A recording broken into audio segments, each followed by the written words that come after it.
I'm in the church this morning to announce to you that the siege is over. Ahab was a king of Israel, but he would have been a righteous man, but he married the wrong wife. Your children will not marry the wrong people. In the name of Jesus. If you have already married the wrong person, may the Lord change the person. In the name of Jesus. So, he married Jezebel, the mother of harlots. And he was wicked. But something happened. The king of Syria, because when you commit sin against the Lord, God has a way of raising things that will punish you, or rather discipline you, just for you to retrace your steps back to God. This morning, is anyone going astray? May the Lord draw you back. Say better amen. In the name of Jesus. So Ahab was sitting in his house. Ben-Hadad scratched his head and said, I think I should go and look for trouble. Because that's what the devil specializes in doing. Once he scratches his head and remembers somebody, say, let me go and look for trouble in so-so house. But any demon that has entered your house will leave this morning. Any power that has entered your house will be roasted by fire this morning. In the name of Jesus. It is your morning of deliverance and miracle. Are you hearing me? Praise the Lord. You are going home with testimonies. In Jesus' name. So Ben-Hadad, the king of Syria, sent messengers to the house of Ahab and said, Ahab, I'm sending messengers to your house. And whatever they demand, you do it. So the messengers came and said, Ben-Hadad, our king, has sent us to you, that he wants your wives, he wants your children, he wants your silver, he wants your gold. If somebody carries your wife, your children, your silver and your gold, is there anything remaining? Nobody you they carry. They don't carry you now. You understand me? Nobody you they carry. Now the person they carry. You understand? So Ahab said, Ben-Hadad, hey, I know they for throw. I know get muzzle. Please let him come and take my wife and children. When they told Ben-Hadad that Ahab just cheaply gave in, Ben-Hadad said, I just made a proposal. I didn't know he would succumb to it. Okay, you know what? Ahab, I'm sending another group of people. They will not make demand from you. They will enter your house and search the entire house. Anything that is good in their side, they put it in their hand and bring to me. Are we together? So when Ahab heard that, you see, this one is more than I can chew. He called the elders and said, see what is happening. The elders said, don't agree with him. Stand your ground, resist him. The king of Syria said, I will deal with you. I will finish you. I will tear you. By the time I finish with you, there will be no pieces of you remaining. Then he told the elders. The elders said, resist him. A prophet now appeared and said, Ahab, that which the king of Syria has said, God is able to fight. God is going to help you. He said, raise army and go and fight him. He said, fight what? Fight him? Who will fight? He said, the young men. Who will order the battle? Who will be in front? Who will lead them? The prophet said, you are the one. Me? Lead them? Then as that word came, he summoned courage and gathered soldiers and went to fight Ben-Hadad. And the Bible says he defeated Ben-Hadad. Praise the Lord. I'm in the church this morning to announce to you that the siege is over. The devil writes proposals on a daily basis to us as individuals, to us as families. Hey, that baby in the womb will die. you agree. Then you go to deliver, the baby will die because you agreed. That you lose your job, there are compelling names of those they will sack. You agree. My name may enter the list. Suddenly your name enters the list. You are sacked. You carry your hand on your head. They will tell you, you will lose this, you will lose that. Hey, I propose headache. You accept headache. You say, hey, only headache. I propose headache, you accepted. Take cancer. Since you didn't resist headache, take cancer. I propose cancer, you resisted, you didn't resist. Then, take ulcer. Take fibroid. Then you accept. But this morning, the reverse will be the case. Any gift the devil has given you will be returned to sender. In the name of Jesus Christ. God will not permit me to pastor mediocres. People who cannot challenge the devil. Are you hearing me? You are winners. You are victorious. In the name of Jesus. Brethren, when Ahab stood his ground, Ben-Hadad flee. He ran away. Amen. But unfortunately, at a point, Ahab compromised. And Elijah came and prophesied to him, you're already in trouble for letting Ben-Hadad go. Brethren, what is a siege? Because Syria laid siege against Israel. A siege is the isolating of a fortified place by an attacking force in order to make it surrender. That is to say, somebody will come near your house and lay siege and say you will not come out to buy, you will not come out to sell. Anytime you come out, we will shoot you. So you are inside in order for you to surrender. That could be physical. It could be in form of sickness.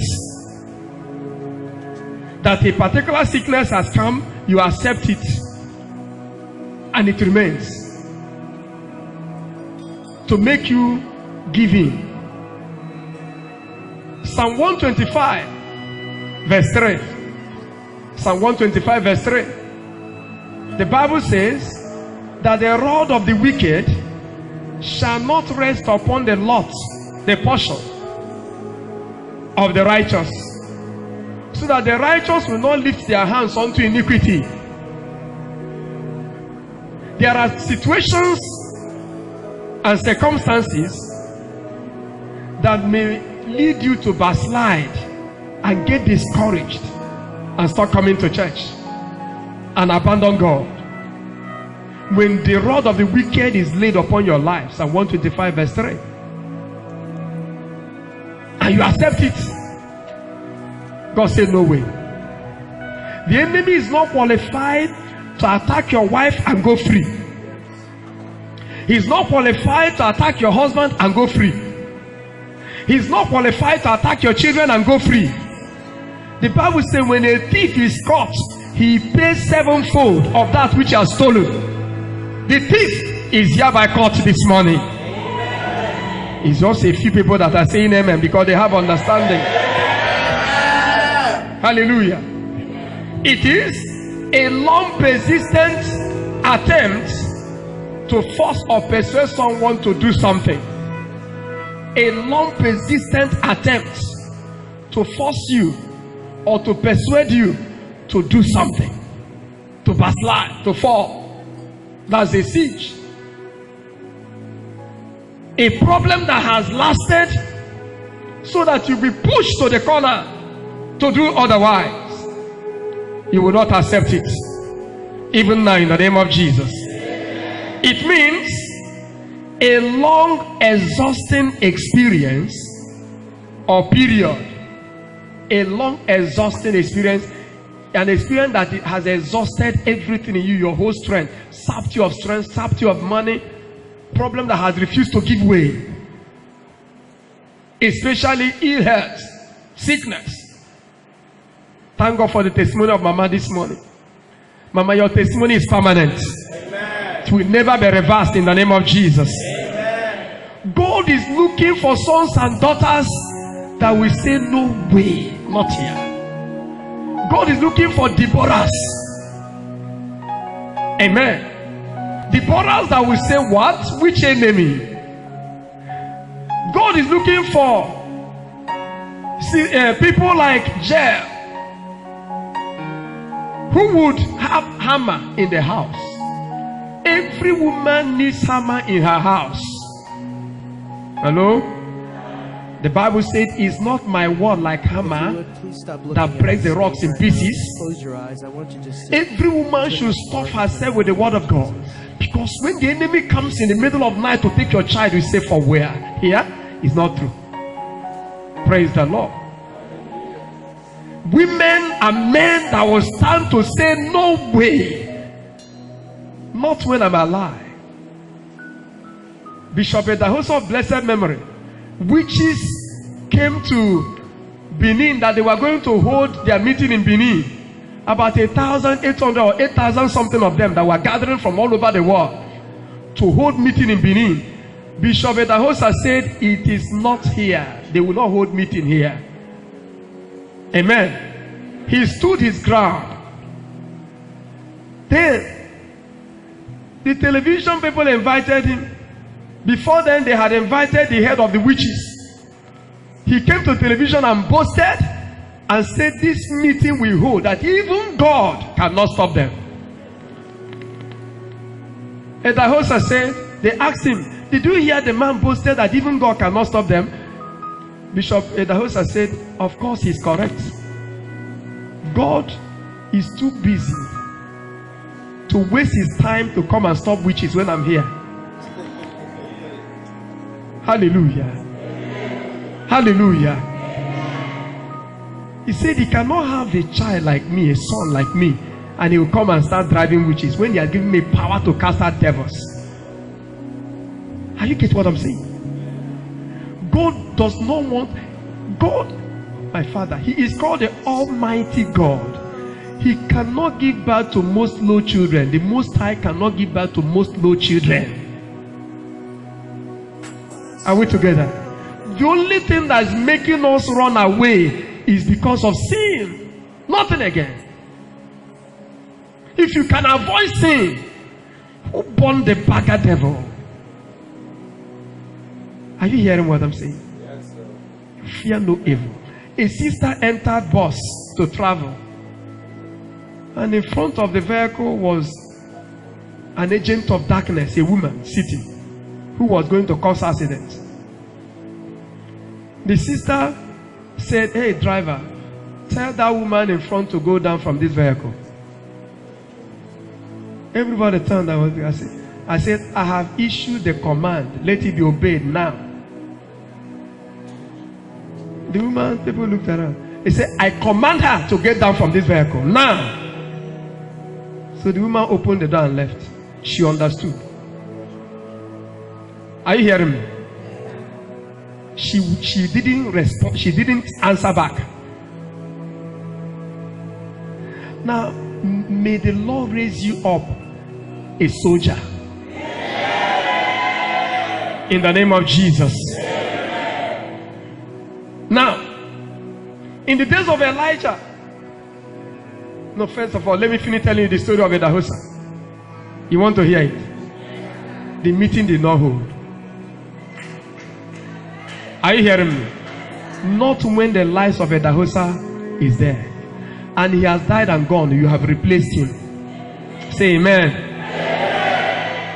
God is looking for red-eye soldiers, combatants, ready to tear, troublemakers in the kingdom, commandos, people who can throw grenade. So when they were having the meeting there, he asked the man, you will answer me one question.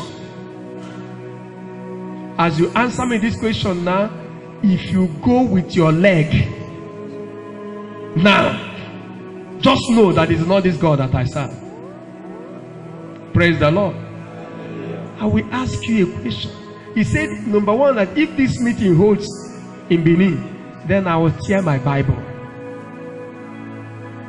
Then he said, you will answer me this question, yes or no. Are you a wizard? Just answer me. You know, the guy said, now we be witches, you understand? Now we be wizards. We are holding our meeting. He said, answer me. He was too afraid to answer. He said, I am not a wizard. And the host said, this is the more reason why the meeting will not hold. If you had answered it, you would die here now. Praise the Lord. Then, as soon as that was during Babangida's era that this thing happened, Babangida, he went to Abuja to see Babangida. Babangida said, I was watching the contest on television. We quickly issued order to all the embassies not to grant visa to any witch anywhere that's coming. They did not come, and we stopped them. Praise the Lord. They cannot build house in your home. They will not have their altar in your home. In the name of Jesus. Your business is to sack the enemy. Anywhere you see his activity, you destroy. Praise the Lord. So the idol worshippers were having a field day until Elijah came. Elijah said he's not here. He arrested them and rebuked the altar of the Lord. If you are an altar man or woman, you will rule in your world. Amen. The altar is a place of communion between God and man. Go back to the place of communion, and the devil will not take your wife or children. And if he has taken already, he will pursue and overtake and recover all.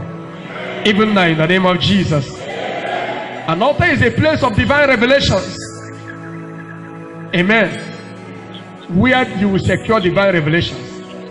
A place of obtaining divine blueprints on how to live life with purpose on earth. It is a place where God's promises and personal dealings with his own are firmly established. Be an altar man or woman. Tell your neighbor the same. Tell your neighbor, be an altar man or woman.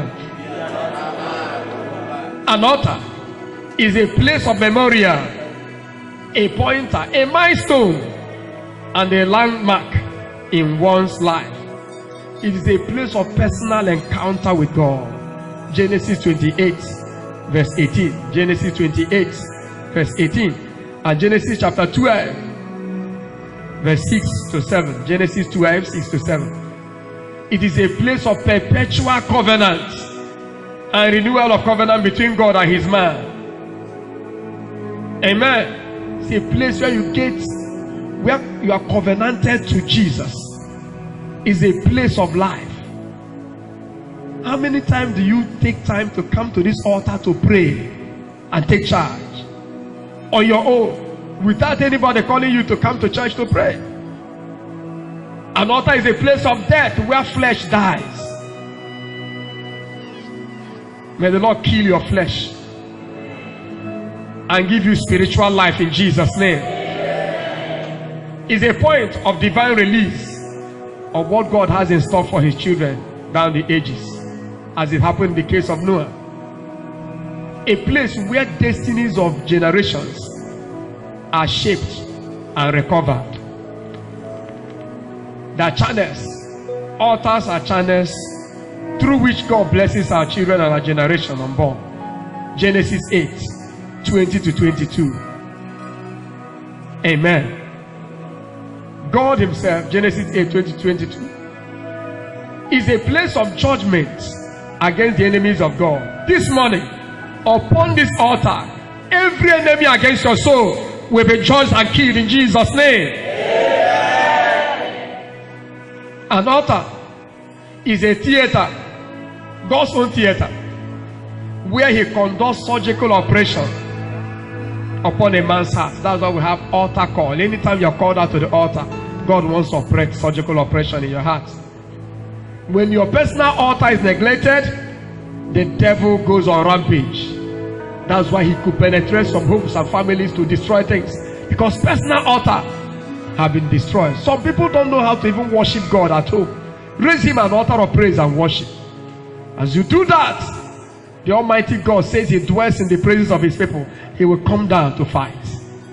The Lord will fight for you. Amen. In the name of Jesus Christ. Amen. Every siege over your life is hereby destroyed this morning. Amen. An altar is God's own factory where his men are molded. You must set your altar in place. And Elijah cried, let none of them escape. As you speak to God this morning, any power that has challenged your life will never escape the wrath of God. Will never escape destruction in the name of Jesus. Israel was caged for 430 years out of ignorance. God said it was 400 years, but they added 30 years based on ignorance.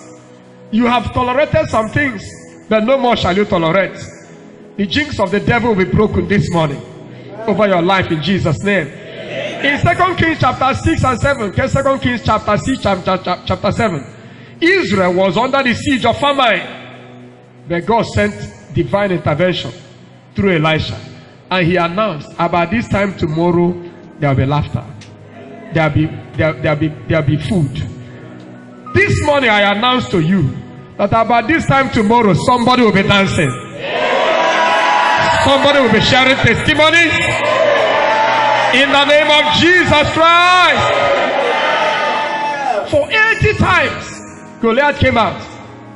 Goliath came and challenged Israel. 80 times.